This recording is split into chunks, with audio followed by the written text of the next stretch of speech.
Good morning बच्चों। हम लोगों ने पिछले अध्याय में पढ़ा था क्वथनांक का उन्नयन। आज हम लोग को पढ़ना है हिमांक का उन्नमन। हिमांक का उन्नमन क्या होता है इसके बारे में हम जानेंगे और ये कैसे ज्ञात किया जाता है, ये फार्मूला हम इसका ड्राइव करेंगे। कैसे किया जाता है जानते हैं।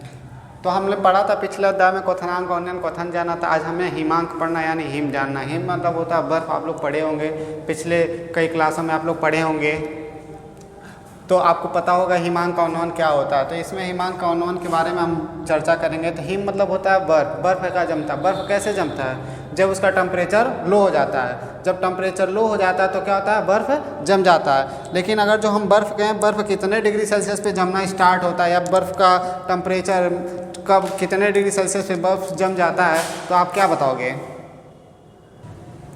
तो हिमांक का उन्नमन क्या होता है हम जानेंगे। हिमांक कैसे करते हैं, कैसे बर्फ़ का टेम्परेचर कितना होता है हमको पता है। आप लोग जानते ही होंगे बर्फ़ 0 डिग्री सेल्सियस से जब भी तापमान नीचे होता है, जब हम फ्रिज में पानी रखते हैं तो टेम्परेचर उसका जैसे ही 0 या 4 डिग्री सेल्सियस से नीचे जाता तो धीरे धीरे बर्फ़ में जमना स्टार्ट कर देता। चाहे वो कोल्ड ड्रिंक हुआ, चाहे कोई भी लिक्विड हुआ, वो लिक्विड अगर जो 0 डिग्री सेल्सियस से नीचे जाता है तो वो सॉलिड यानी क्रिस्टल में कन्वर्ट होने लगता है। तो हमको पढ़ना है यहाँ हिमांक का उन्नमन क्या होता है। कह रहा है किसी द्रव का हिमांक। द्रव मतलब कुछ भी हो सकता है बाबू। देखिए सर, वो क्या नाम है, पानी हो सकता है, कोल्ड ड्रिंक हो सकता है, कुछ भी हो सकता है। तो अब वो कैसे, आइसक्रीम देखते ही हैं, आइसक्रीम एक ठोस है, ठोस में कन्वर्ट हो जाता है। लेकिन जैसे ही उसे हम छोड़ देते हैं वो धीरे धीरे मेल्ट होकर क्या होता है, लिक्विड में कन्वर्ट हो जाता है। तो कह रहा है क्या, किसी द्रव का हिमांक वह ताप है जिस पर उसका वाष्प दाब उसकी ठोस अवस्था के वाष्प दाब के बराबर होता है। यानी द्रव का वाष्प दाब ठोस के वाष्प दाब के जब बराबर हो जाता है तभी वह हिमांक का उन्नमन कहलाता है। इसका सिंपल डेफिनेशन यही है। अब कह रहा, अब किसी विलयन का हिमांक का शुद्ध विलायक के हिमांक के कम होता है। अब जो विलयन का हिमांक होता है शुद्ध विलायक के हिमांक से कम होता है। अब शुद्ध विलायक आप लोग पिछली बारी में हम पढ़ाए थे शुद्ध विलायक क्या होता है। तो अब देखो इसे डेल्टा के एफ से प्रदर्शित करते हैं। किसको? हिमांक के उन्नमन को। अब देखिए यहाँ पर ग्राफ दे दिया गया है, इसको ऐसे एक्स अक्ष और वाई अक्ष के सापेक्ष क्या किया गया है, खींच लिया गया है। एक्स अक्ष और वाई अक्ष के सापेक्ष खींच लिया गया है। तो एक्स अक्ष को हमने तापमान मान लिया और वाई अक्ष को हमने क्या मान लिया, विलयन का वाष्प दाब। तो अब देखते हैं विलयन का वाष्प दाब में देखिए यहाँ पर P1 P2 दे दिया हुआ है, या इसको P0 कर सकते हैं। यहाँ पर देखिए T0 T1 और T2 दे दिया हुआ है। यहाँ पर देखिए A B C दिया हुआ है, इसको नाम लिख दीजिए हाँ नाम आप लिख सकते, कुछ भी इसका नाम लिख सकते, लिख दीजिए एक्स वाई जेड, कोई भी नाम लिख सकते हैं। तो देखिए ए एक्स क्या है, हमारा विलायक है, और देखिए बी वाई क्या है, विलयन 1 है, सी जेड क्या है, विलयन 2 है। तो वही कह रहा है, देखिए यहाँ पर P0 हमारा क्या है, P0 हमारा शुद्ध विलायक का यानी देखिए विलायक का वाष्प दाब होगा। विलायक का वाष्प दाब कितना है, P0। विलयन 1 का वाष्प दाब कितना है, P1। विलयन 2 का वाष्प दाब कितना है, P2 है। अब देखिए विलायक का, देखिए विलायक का तापमान कितना है, T0। विलयन 1 का तापमान कितना है, T1। विलयन 2 का तापमान कितना है, T2 है। तो हम उसी अनुसार पिछले वाले की तरह ये भी होगा बाबू। कैसे होगा देखो, माना A B तथा C का तापक्रम T1 क्रमशः T1, या इसको यहाँ लिख सकते हैं क्रमशः क्या हो जाएगा, देखिए T1 T0 T1 और T2 है। अब विलायक का हिमांक बिंदु क्या हो जाएगा, हिमांक बिंदु जिस बिंदु पर वो विलायक जम रहा है, जमना स्टार्ट कर रहा है, तो क्या है, T0।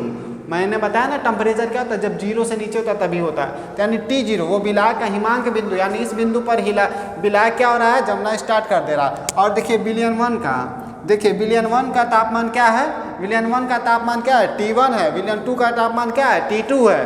विलयन 2 का तापमान क्या है, T2 है। तो विलयन 1 का हिमांक का उन्नमन क्या हो जाएगा, TF1 बराबर क्या हो जाएगा, T0 माइनस T1। विलयन 2 का हो जाएगा TF डेल्टा TF2 हो जाएगा T0 माइनस T2। अब इसको T1 T2 को हम लिख सकते हैं ना, इसके बराबर हो सकता है, ये इसके बराबर है। तो अब देखिए यहाँ पर फिर से त्रिभुज बन रहा ना ABD, यहाँ पर त्रिभुज बन रहा ABD और ACD, दोनों त्रिभुज क्या है, सर्वांगसम है। तो जब दोनों त्रिभुज सर्वांगसम है तो अनुपातित में होंगी। जैसे पिछले अध्याय में हमने पढ़ा था क्वथनांक के उन्नयन में, हमने पढ़ा था सर्वांग समता वाला, मैंने बताया था सर्वांग समता का कुछ रूल्स भी बताए थे। सर्वांग सम कब होता है, जब कोई दो त्रिभुज की सभी कोण सभी भुजाएं एक दूसरे से समान होती है तो वह त्रिभुज क्या हो जाता है, सर्वांग सम हो जाता है। तो यहाँ पर सर्वांग समता के अनुसार देखिए ए डी अपन क्या हो जाएगा ए ई और ए बी अपन क्या हो जाएगा ए सी, यहाँ पर मैंने लिख दिया है। तो देखिए ए डी क्या है, ए डी है P0 माइनस P1 और ए ई क्या है P0 माइनस P2। तो यहाँ पर उसी के इसका लिख दिया गया है। अब देखिए T0 क्या हो जाएगा T0 माइनस T1 और T0 माइनस T2 यहाँ पर हो गया है। तो अब देखिए यहाँ पर बाएं तरफ P0 से भाग दिया गया अंश और हर में, यानी दोनों तरफ ऊपर नीचे, यहाँ पर ऊपर नीचे अंश और हर में P0 से भाग दिया गया। तो इस तरह से कुछ जब भाग का सिंबल हम हटाएंगे बाबू, यानी जब ये सिंबल हटाया जाएगा तो मल्टीप्लाई हो जाता है ना, ऊपर जाके मल्टीप्लाई हो जाएगा। तो देखिए यहाँ पर हो जाएगा इस प्रकार से कुछ हो जाएगा। तो जब ये इस प्रकार से हो जाएगा तो यहाँ पर क्या हो जाएगा, ये कट जाएगा। तो अब कट जाएगा तो देखिए यहाँ पर क्या हो जा रहा है P0 upon P minus P S equal to, अब देखिए यहाँ पर T0 माइनस T1 को क्या लिखा गया है TF1, T0 माइनस T2 को क्या लिखा गया है TF2। तो इसको ऐसे लिख दिया। अब इसको कैसे लिखा जा सकता है, तापक्रम के लिख में तापांतर क्या हो जाएगा हमारा डेल्टा TF हो जाएगा, इस विलयन का तापांतर डेल्टा TF हो जाएगा। अब यहाँ पर ऐसे कर दिया गया, राउल्ट के नियम के अनुसार आपको पढ़ाया गया है तो यहाँ पर हो जाएगा। फिर अब देखिए यहाँ पर क्या किया गया, राउल्ट के नियम के अनुसार, यानी जो ये जो फार्मूला है ये मोल प्रभांज के बराबर होता है। तो मोल प्रभांज हमारा यही ना होता है, यही फार्मूला होता है, मोल प्रभांज के बराबर है यानी तापांतर के भी बराबर है। तो हमारा राउल्ट के नियम के अनुसार देखिए delta TF proportional to P0 minus PS upon P0 proportional to N upon capital N upon small n proportional to small w। ये तो बताया गया था, ये क्या था सब। अब देखिए जब ये आपस में बराबर है तो ये इसके अनुपातिक में हो जाएगा, नहीं हो जाएगा, यानी ये वाला पूरा इसके अनुपातिक में हो जाएगा। तो इसको हमने लिख दिया गया, जहाँ कैपिटल M का जो मान है वो कितना 1000 पहले ये रख दिया गया, पिछले बारी मैंने बताया था इसका मान निश्चित होता है। तो यहाँ पर डेल्टा TF प्रोपोर्शनल का जब सिंबल हटाएंगे तो कोई कांस्टेंट या कोई स्थिरांक लिया जाएगा कि नहीं लिया जाएगा, तो लिया जाएगा कोई कांस्टेंट। यहाँ पर जब इसका हटाया गया, क्योंकि हिमांक का अवनमन करें तो ऐसा नियतांक लेंगे जो हिमांक के अवनमन के बराबर हो। तो हमने यहाँ पर इस प्रोपोर्शनल को सिंबल को हटाकर KF रख दिया गया। KF हमारा क्या है, यह हिमांक का अवनमन स्थिरांक, यानी देखिए यहाँ पर क्या हो जाएगा डेल्टा TF इक्वल टू हो जाएगा W स्मॉल कैपिटल M की जगह 1000 और या प्रोपोर्शनल की जगह क्या आ गया बाबू KF आ गया, नीचे स्मॉल w।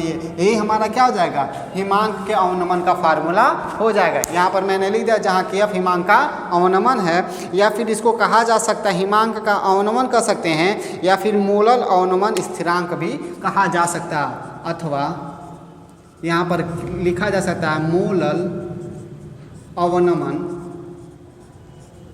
स्थिरांक, मोलल अवनमन स्थिरांक, यानी या तो हिमांक का अवनमन कहें या तो मोलल अवनमन स्थिरांक कहा जा सकता है। किसको, KF को कहा जा सकता है। ये हमारा हो गया। तो इस प्रकार से ये चैप्टर समाप्त हो गया। अभी मैं इस चैप्टर से रिलेटेड कुछ जो फार्मूला मैंने ड्राइव कराया है उस फार्मूले से रिलेटेड कुछ न्यूमेरिकल आपके पास सेंड कर दूंगा, आप लोग उसे सॉल्व करते रहिएगा। धन्यवाद।